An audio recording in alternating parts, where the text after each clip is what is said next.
Hello everyone and welcome back to my channel. Do you want to improve the handstand? Then you clicked on the right video. Guys, the handstand is a journey with loads of ups and downs, and it has loads of details that we can look at, up to balancing, strength, mobility and so on. But with these tips that I'm about to show you, you will notice a difference in your handstand holds.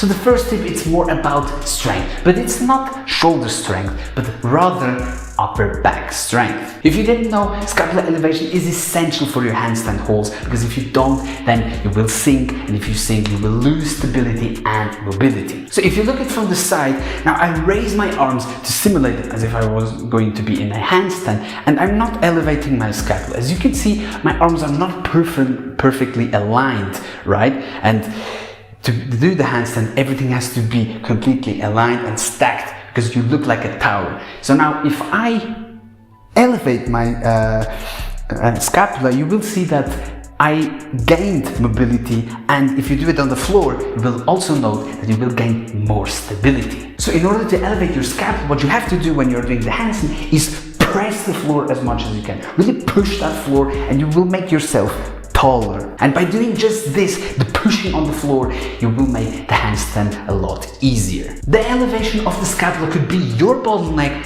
of the handstand. You can fatigue pretty quickly by pushing the floor as much as you can. You will take your nervous system and your upper back muscles to the max. And my recommendation is to work on the scapular elevations separately from your handstand holds. There are plenty of exercises that you can do, from shrugs up to behind the back shoulder press, but with these two exercises you will have the same mechanic as if you're doing a handstand, which is the overhead elevations with dumbbells, and if you're more into calisthenics bodyweight exercises, it's called the pike shrugs.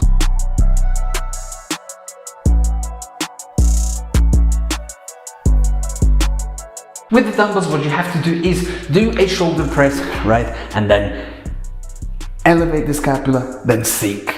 Shrug up and sink. And do that 4 reps. With dumbbells, it's easier because of light weights, but it's harder because of free weight, and that makes you work harder with your core, shoulders and upper back stabilizers, and you will notice that difference once you're using heavy weights. With the calisthenics version of this exercise, it's a bit different. You don't need to stabilize that much, but you go into a pike position, and now what you do is you sink and elevate, sink and shrug up. That is how you do the pike shrugs. And once you get stronger, you can do it on an elevated surface and even against the wall. Against the wall will be the closest to the handstand, and the great thing about the wall is that you can reduce the balancing factor and really focus on doing the scapular elevations. Once you get good at pushing the floor as much as you can, like I said, the handstand will feel easier, and you will have the complete control over your handstands. And now, by talking about control, the handstand is all about alignment, and that is how you get the control. Obviously, lots of people are struggling with shoulder strength, balancing, or even upper back muscles, what we just talked about, but from the shoulders up to your feet, you still need alignment. For me, the easiest and the best way to work on your alignment is to do headstands. The reason why headstands is because you can work on your body awareness while being upside down without fatiguing your shoulders. Because when you're doing handstands, it's normal that you're thinking about pushing the floor as much as you can and using your hands to balance,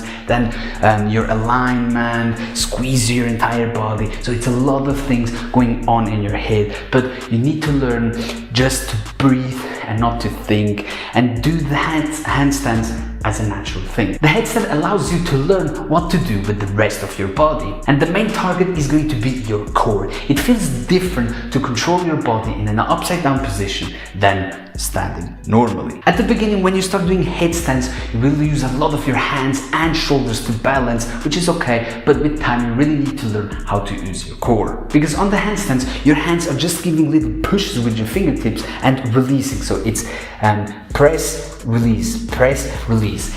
If you're looking at when you're standing, your feet also do that. When you're leaning forward, your toes push, and when you're falling back, you release, or you put yourself on your heels to bring yourself back. But it's not only our feet that are doing all that work, and with the handstand it's not just our hands, but our core is also working and simultaneously to maintain balance. So to do headstands, you're free to do them against the wall if you're afraid of falling, but with time do them freely because of adaptation factors. Then you have to make a triangle, place your hands parallel to each other and then your head in front, and then what you can do is kick up, or what I prefer is to use my core to bring my legs up and then just hold it like that. At the end you will look like a tripod, and for me personally I prefer to go slowly into a headstand because then I can work on my core strength.